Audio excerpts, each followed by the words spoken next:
আলখারিজ পোলা অনেক খেলাধুলা করতেছে কেমতে পারে দেখেন। আলখারিজ আলখারিজ আমরা এই বালুর পারে খেলাধুলা করতেছি। এই খেলাধুলা করতেছে এখানে এই পাহাড়ের নিচে আমরা খেলাধুলা করতেছি। আলখারিজ খেলাধুলা করা হইতেছে।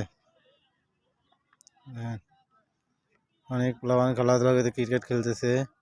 আমরা এখানে বসে রয়েছি বালুর মধ্যে, পাহাড়ের নিচে, বালুর মধ্যে পাহাড়ের নিচে খেলাধুলা করতেছে। পাহাড়ের নিচে খেলাধুলা করতেছে। দেখেন আলখারিজ রাস্তায় তো রাস্তায় গেছে, এই রাস্তায় দিয়ে গেছে বুঝছেন, এদিকে গেছে রাস্তা, এদিকে গেছে।